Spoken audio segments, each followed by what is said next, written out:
Of ESPN FC here on ESPN Plus. What a day of football we saw right across the board pretty much in Europe.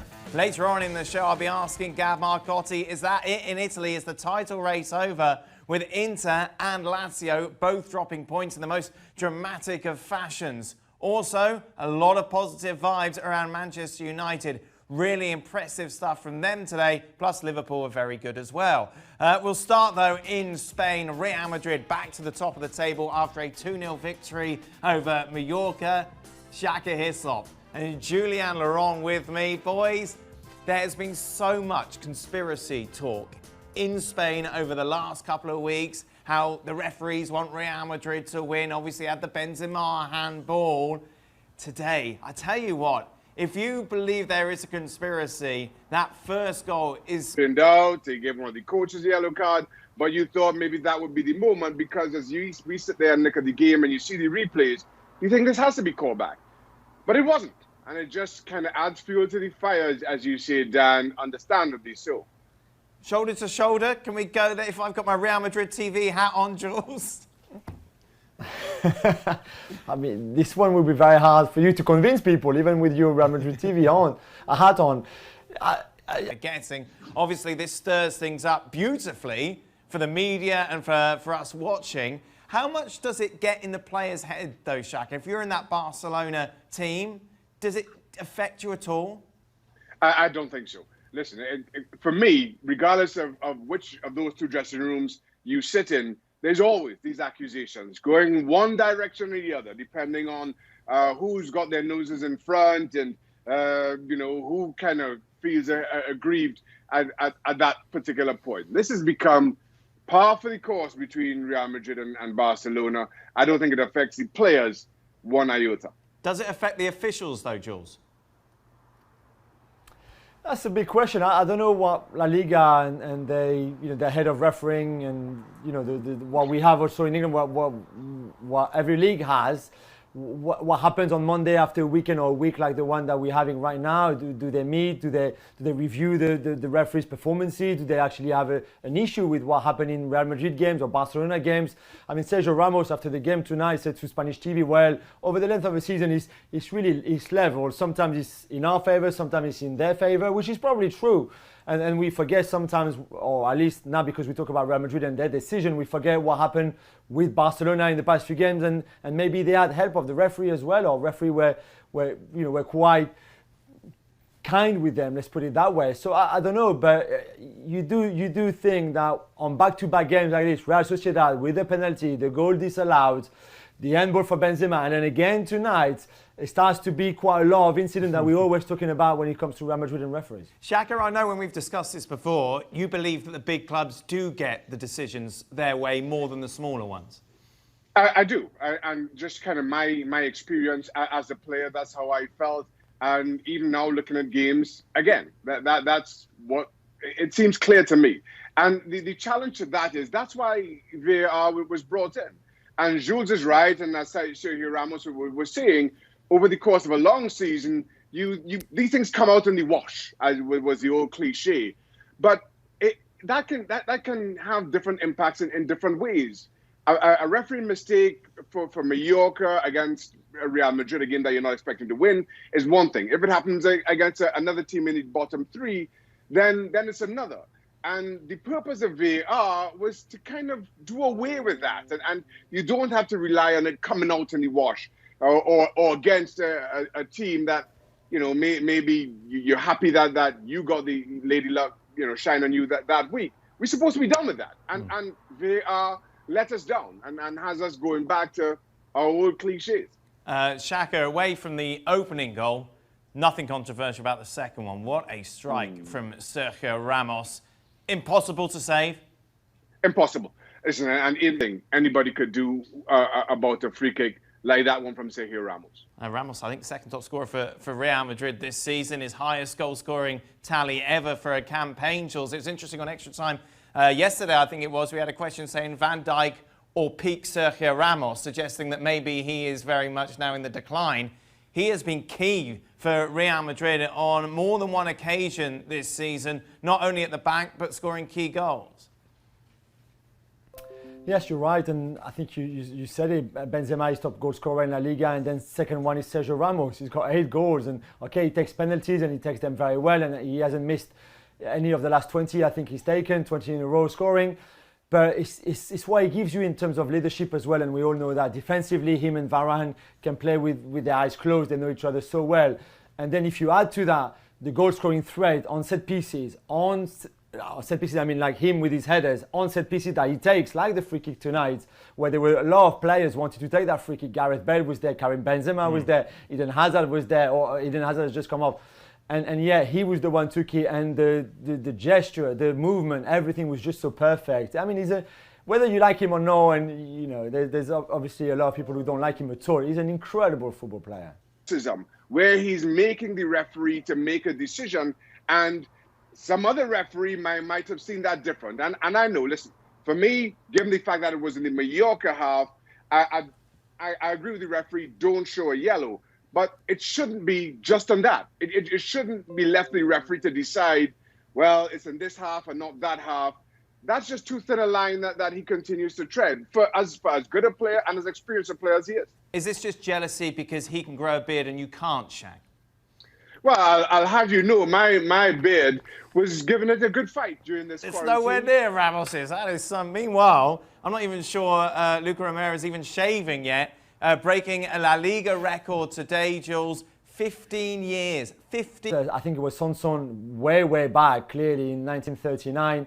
And it's incredible. I mean, we knew that Mallorca had a special talent in Luca Romero, who was born in Mexico, but from Argentinian parents, moved to Spain when he was 3 years old, I think, and then moved to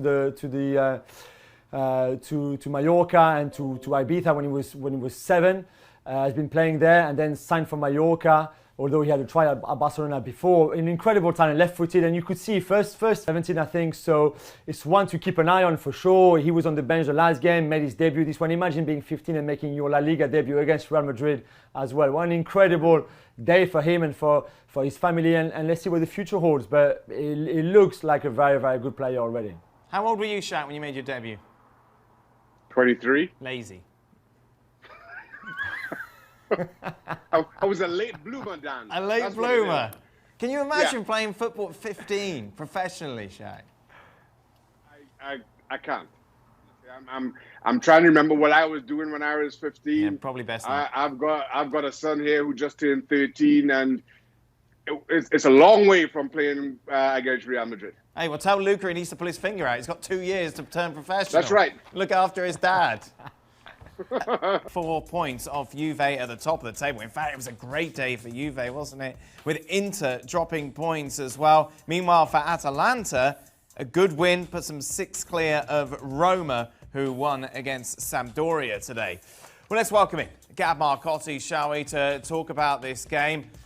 Gab, sometimes you can build these matches up. We were expecting goals. This one lived up to its billing. Oh, it was a tremendous game, end to end. You know, leaving the score to one side for a minute. I thought, you know, while you had sort of dips and throughout the game on both sides, I thought we saw some phenomenal football, some phenomenal excitement tonight from 2 teams that, you know, arguably have played some of the best football in Serie A this season. But obviously a bitter pill for Lazio to swallow, given it's almost like, you know, they're playing a different sport out there. The way they turn the game into one-on-one battles and kind of dare the opponent to go and beat them. It's high risk, it's high energy, and you know, they've been rewarded. 77 goals in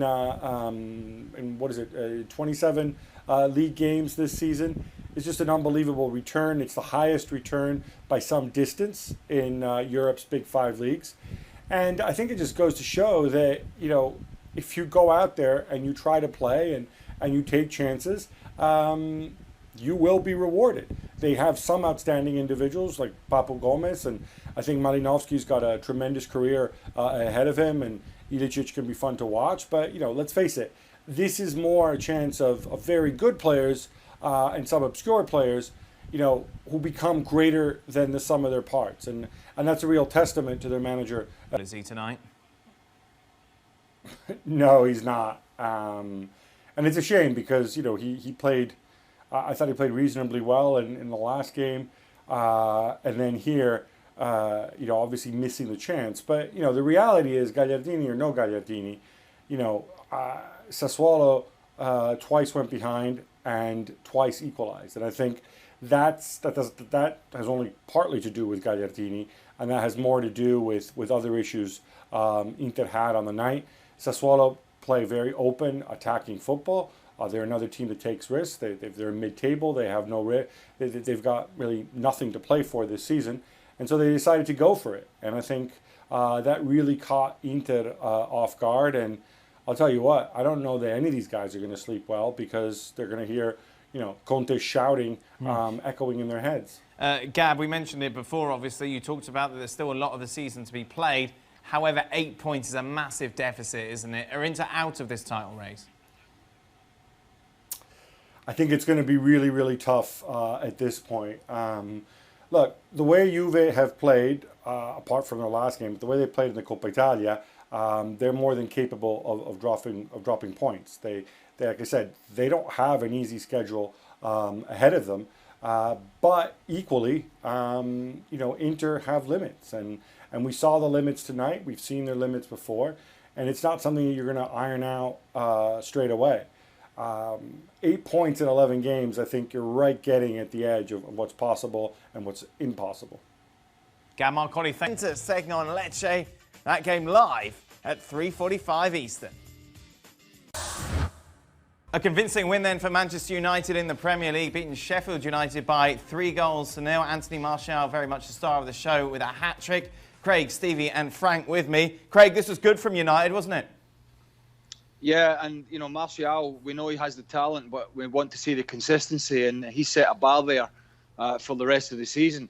Look, Sheffield United haven't come back from this lockdown very well. They got hammered at Newcastle a few days ago. They had a few injuries, so they weren't really at the races. That being said, it was about as impressive from United as I've seen in a while. Forgetting the opposition, you can only play what's in front of you. The fact that we talked the other day, would Pogba come back in? He did. Would Greenwood get a start? He did. And Pogba being allowed to play that little deeper role now, because they've got another playmaker in Fernandes, so it takes a little bit of a load off his shoulders. And it really worked well. The movement, the pace in behind from Rashford as well.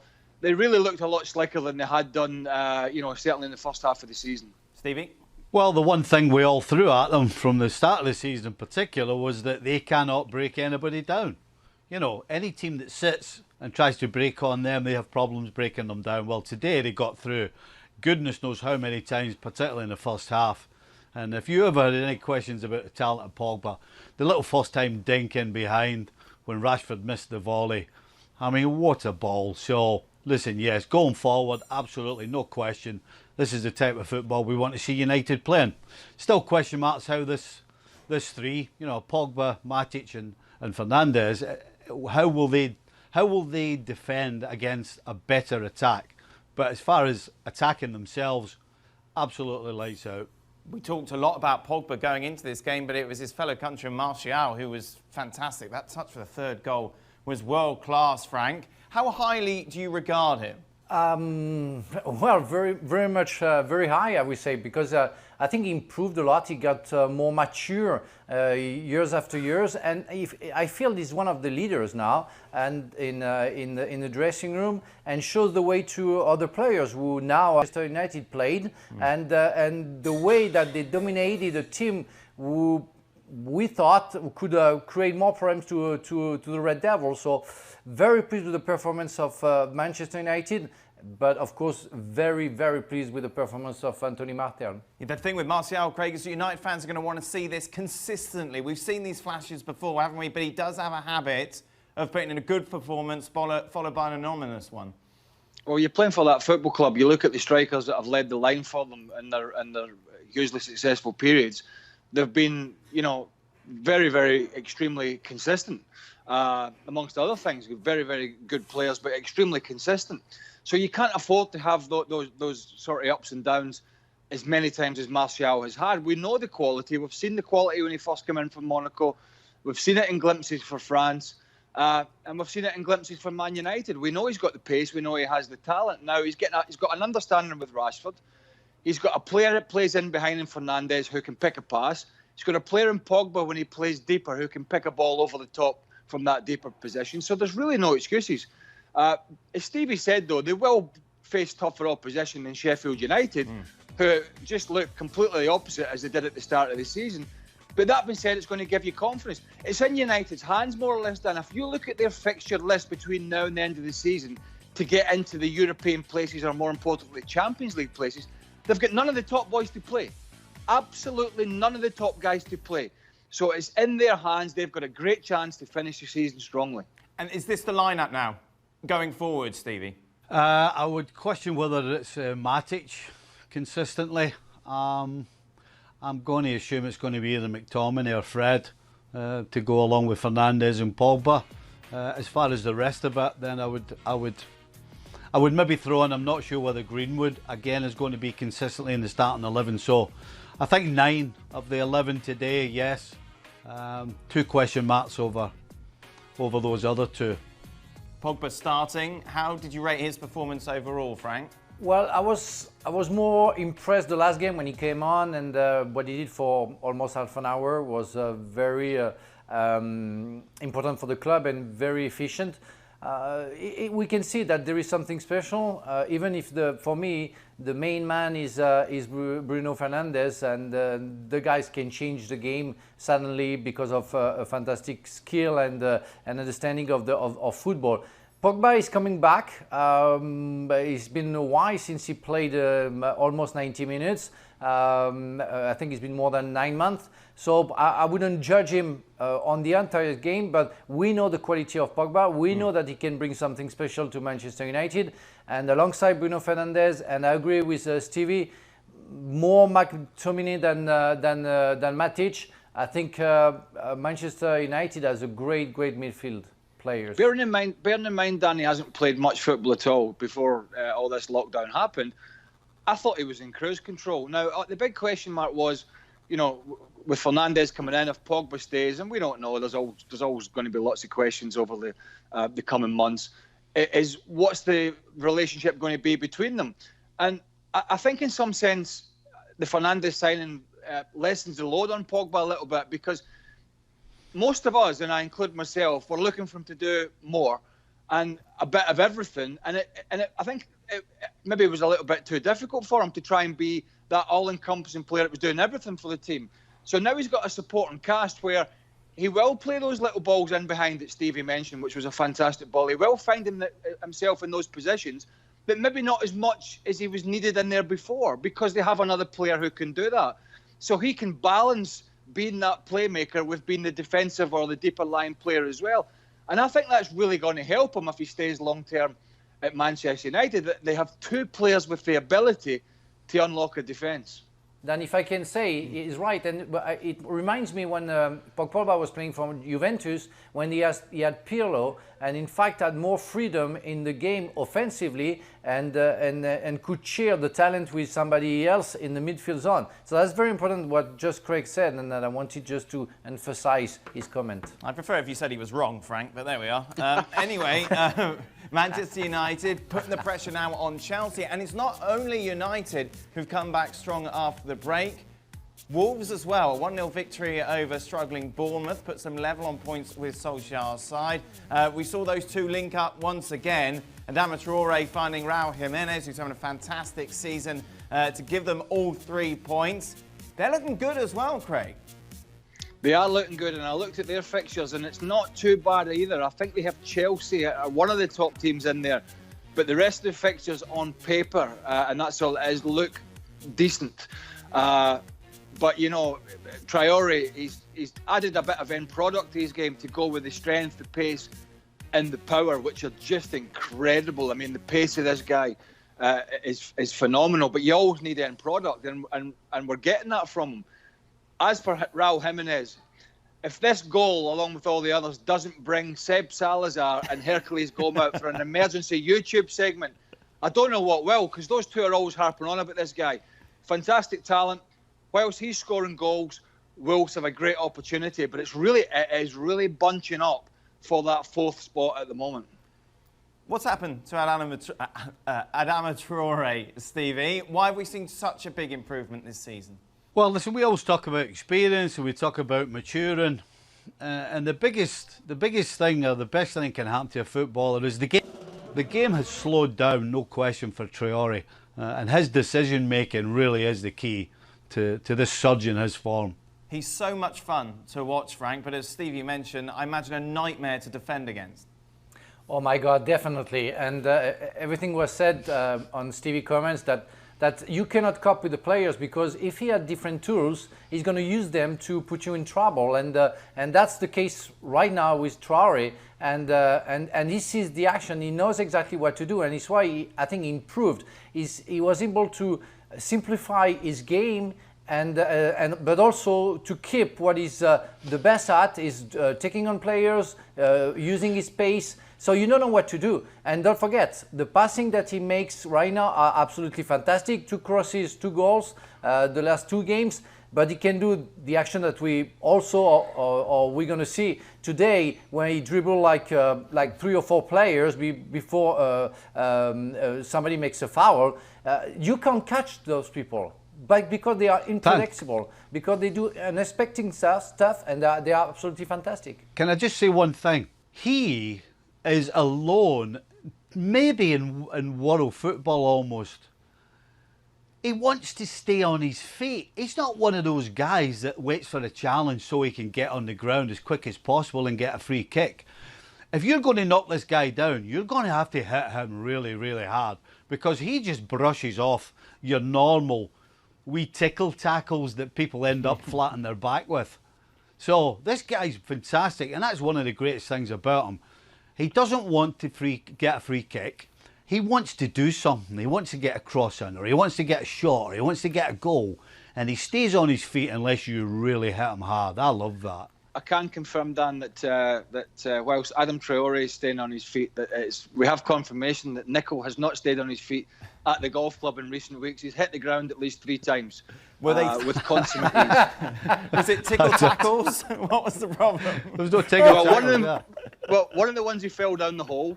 One of the greatest ones was I almost hit him with a 3-iron whilst he was half hiding behind a tree. Right. And this thing hostled about 100 miles an hour from about 40 yards away, and he took a Superman dive. And there was one other one where he went over recently where I can't quite remember. Just going back to the Premier League, if I can. You mentioned Chelsea, Craig. That's the final game of the season. Sorry, what is? Sorry? Chelsea. Wolves against Chelsea. Do you think we could be in a position where that could be really significant in the top 4, or are Wolves going to drop out? No, I think it could be. And, you know, if United continue to play like that with the opponents that they have, they should absolutely be in the mix. So, you know, it could be we have, you know, at least three teams, maybe even 4 in the last 2 weekends or the last 2 fixtures with a chance to make it still. So that's going to be interesting. I kind of get a feeling Chelsea will have enough with what they've got in the front line in terms of the options that Frank Lampard has. But we just don't know. They've sort of blown hot and cold in some of the games where they've battered teams and not finished them off. But it's in their hands at the moment, Dan. That's what I would say. But yeah, Wolves and United, it could go all the way, and Chelsea, I suppose, it could go all the way to the wire, yes. Well, one thing we know won't be going down to the wire, of course, the Premier League title race. Liverpool with a 4-0 victory over Crystal Palace. They were pretty good today, Stevie. Yeah, they looked like the team that we thought they were. Certainly the team they were before the break. Never in doubt. Probably could have and should have been more. And by the end, 5 substitutes, taking most of his team off and getting ready for City next week. It's weird, isn't it, Craig? Because there isn't really much to say because we kind of said it all regards to Liverpool. But looking between now and the end of the season, how does Klopp play this? You kind of give everyone a holiday early. What's going to happen with this squad? Well, they're going to wrap the championship up and then let the good old days and the Nicol days, they're going to celebrate. Yeah. I'd be disappointed if they didn't do that. Look, I think when the next season the Premier League resumes, that's got to be a massive plus for them. Yeah, it will be, and I'm sure Jurgen Klopp will think about it to make sure that they have a good pre-season training sessions to be fit in the first game of the Premier League when the others and some others will be fighting in the Champions League in August. So, yeah, it's normally a plus depending on when the Premier League will restart. And they're going to be full of confidence, but we can see that they didn't lose anything from before the pandemic. They showed today the strength that they have, and that they want to finish the job properly and celebrate a little bit with the fans and go on holiday for sure with the trophy. Anything you'd like to say, Stevie? I can't even think. I honestly, the only thing I can think about is when Craig said they can go and celebrate. I wonder how they celebrate these days. Because you know how we used to celebrate, but they don't do that anymore. So what are they going to do? I wonder. Well, all will be revealed, I'm sure, when they do indeed lift that trophy. How will we all sleep at night, though? Who knows? Just a reminder, matches continue in the Premier League on Thursday. Burley taking on Watford. It's Southampton against Arsenal. And the big one, of course, is Stamford Bridge. Should be a good one. Chelsea take on Manchester City. This weekend sees the quarter-finals of the FA Cup. They're all live across our ESPN networks. Norwich against Manchester United on Saturday, 12:25 on ESPN. And then on Sunday, it's an early start. Sheffield United against Arsenal. That's followed by Leicester City against Chelsea. And Newcastle against Manchester City wrap things up. That's at 1:30. Meanwhile, on Friday in the Championship, huge game. West Brom taking on Brentford. That match is live on ESPN Plus at 2:45. Meanwhile, the schedule was announced for the MLS's back tournament. Of course, we'll have it covered here on ESPN. It starts July 8th for this doubleheader. Orlando City taking on Inter Miami. That game live on ESPN, followed by Nashville against Chicago Fire. And then NYCFC take on Philadelphia Union. That's on June 9th. An early start, 9 a.m. Eastern on ESPN and ESPN Deportes. Well, that brings us to the end of today's show. What a day of football right across the board. Thank you very much for everyone who's been with us. Thank you for joining us. Stay tuned, though. Frank and Craig on Extra Time. Welcome into the latest edition of ESPN FC. I'm Dan Thomas, joined by Craig Burley and Frank Leboeuf. Bonjour, boys. Let's start, shall we, with the first tweet. Can Martial lead the line for France at the Euros next year? With Griezmann nothing like his old self and Giroud getting older, is Martial the answer for France, Frank? Well, he has a big chance to be in the squad, and if he carries on like that, I'm sure Didier Deschamps will think about him, and it's true that with the prime that Griezmann is having right now at Barcelona, with Giroud getting older, there is a clear chance for Anthony Martial to be in the squad and to be maybe in the first 11 if he's consistent, as Craig said during the segment that we talked about Manchester United. He's going to be for sure with the national team. He already has been, and he's going to be again. Craig, can Manchester United win the Europa League and the FA Cup with full fit squad and the current form they are in? Who's still in the FA Cup? I can't remember. United are there. Arsenal, Chelsea. Yes, I think so. Yeah, Arsenal, the answer is yes. I think Leicester. The answer is yes, they can. Absolutely, no doubt about it. They could win those competitions for sure.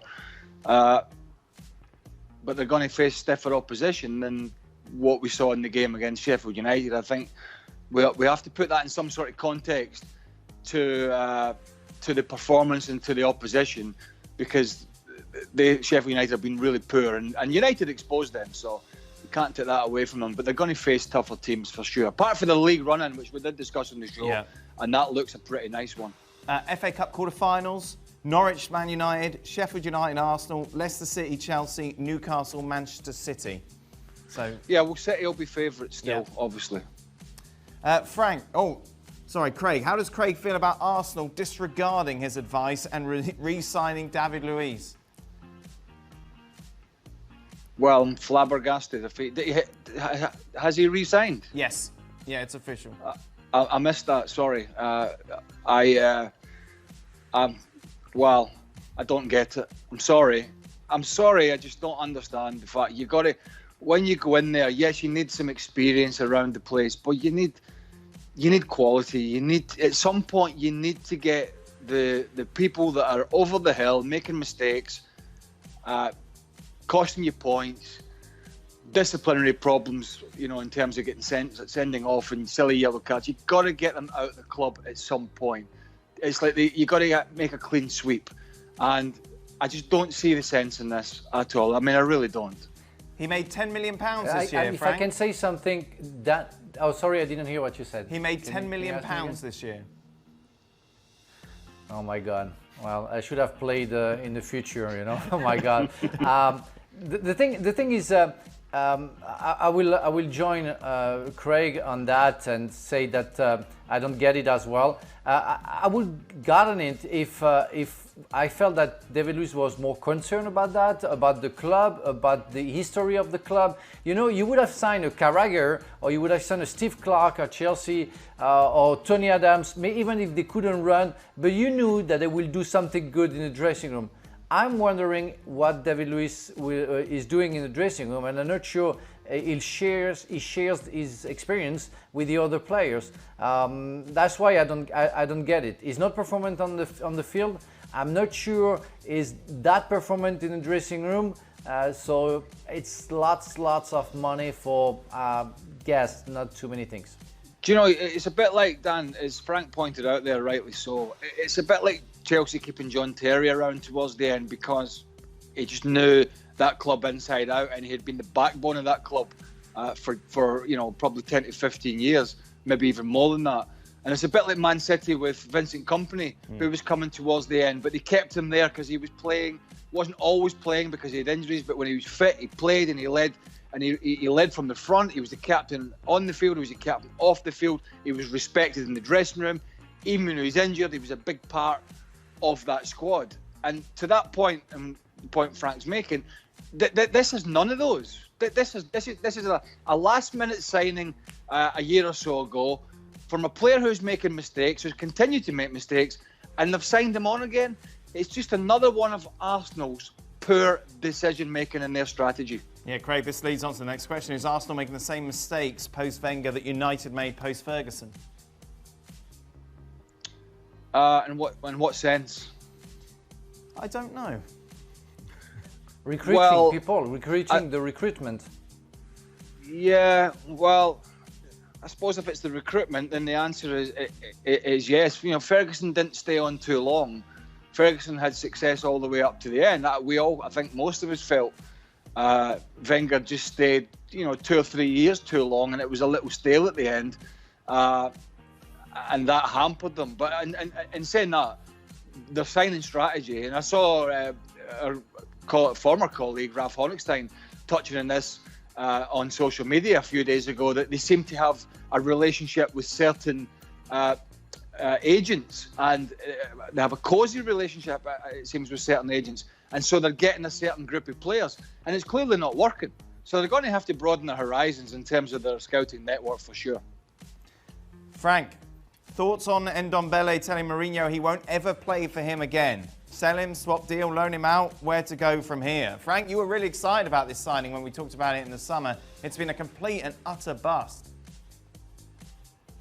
Yes, and I think the first responsible for that is Ndombele himself. I think he didn't do everything he had to do to perform well, to make sure that he got along with the Premier League, and he didn't do enough.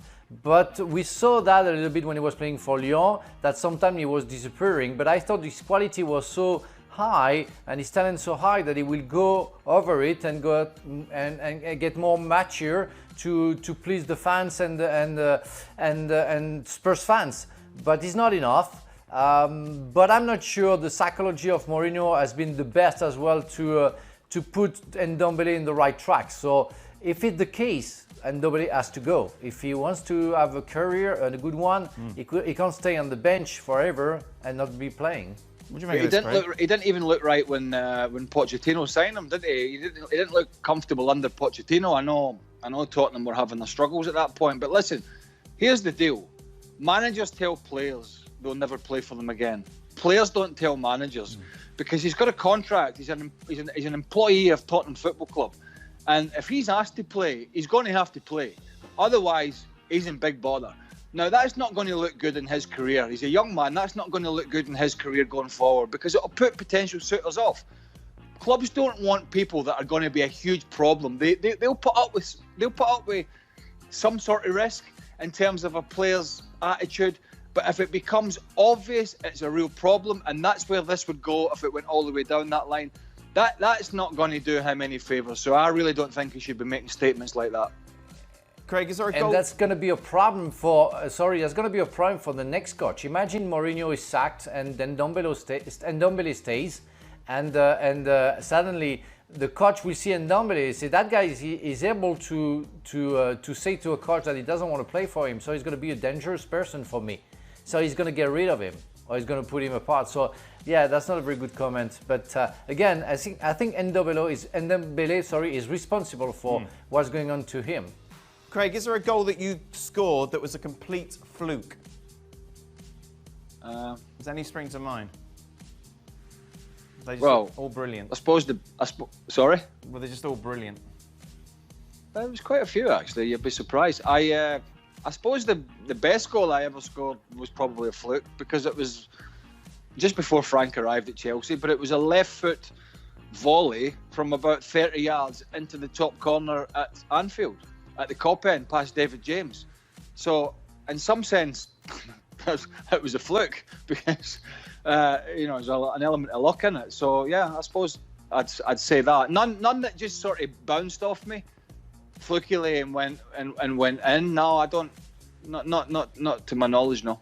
Oh, I've seen that goal many times. In fact, I haven't seen it during this period that we've all been separate because normally you have it on your phone. Oh, look, someone's just sent me this again. Look. You haven't seen the volley at that goal Anfield. from Anfield again. You haven't seen that? I've seen it many, many times. No, you've not. You've not seen it. You should take a look at it. Because then you'll say, oh, yeah, then I scored an own goal as well in that game. Well, that's correct. Yeah, see? There you go. Listen, I tell you what, it was a good goal. Well, you've got to go look at it. I've seen it far too many times. Frank? I scored one. Yeah, no, I'm not going to say anything. Frank? Well, in terms of fluke, you want to mean like you score a goal without doing it on purpose? Exactly, Or yes. just because it's Yes. beautiful? Okay. Yes, I did something in Derby against Derby County where I scored and I twisted my ankle. In fact, I put the outside of my foot, but I didn't do it on purpose and chipped the ball over the goalkeeper. That was a horrible goal. That I didn't do it on purpose. That was a complete fluke. But I have a couple of them like that. Yeah. That's Derby County. So you've not seen the one? I haven't showed you the one I scored against Neville Southall in the top corner at Stamford Bridge, Dan. Oh. I'm going to roll. I'm sure I've seen them all. I'm going to roll that. I'll roll that one out for you Hey, next time. what about Stevie coming on today and going to us, where do your photos go when you delete them? Is that what he said? He said that to us. He's hounding somebody at Sprint now, trying to find photos. I don't know why he just doesn't get the proper backup. I don't know. Well, I do. I do know. Yeah. Okay. Who is the fastest player that you ever played with or against? Well, the fastest player I'd ever... Well, it's a tough one because it would be... Frank would know this better than me, but Craig Bellamy, Thierry Henry was probably quicker, would you say, Frank? With Thierry Henry, was there anybody quicker than Thierry Henry that you can remember? He was Thierry Henry was more powerful than Bellamy. But I don't know if he was quicker. But they were both very fast. But for me, it's more Shevchenko. I played in the European Cup against Milan, and I remember having to pull his shirt in the 16-yard box. That was a clear penalty. I couldn't cope with the pace of Shevchenko, and the ref didn't see anything. That was funny. I pulled his shirt for like 4 yards, and Shevchenko was laughing at it. I have the picture and the video of it where Shevchenko talks to me and say, how it's possible? I say, I don't know. But that guy was so fast. But Thierry Henry was so powerful. Do you know who was fast? And even he was still fast at 34. And you want powerful was Hislop. Oh yeah. Because he was so big, 6'4". So when he got his stride going, even when he was at 34 or whatever he was, I couldn't imagine what he was like in his mid-20s. So he must have been unbelievably fast as well. Final point. How do you feel about channels keep on telling us when Liverpool will win the Premier League daily 10 times during the other team games as well? They do like spelling out the scenarios. Well, we don't. No, I don't know. Well, we don't need to tell people what they already know. Yeah, that Liverpool are going to win the league. It's going to happen. We don't need the scenarios. It's just going to happen. You know what I mean? I have the question: if Liverpool wins tonight and Manchester loses against Chelsea, do Liverpool is going to be a champion? Yes. Yes. Yes, Frank. Oh, thank you. There you go. Just I to feel confirm relieved. it. Yeah. But if Man City don't lose and beat Chelsea, it's going to go to the next game. And then if Liverpool lose and City win, it's going to go. What a scenario! That's crazy. Top analysis as always. Thank you very much. And it's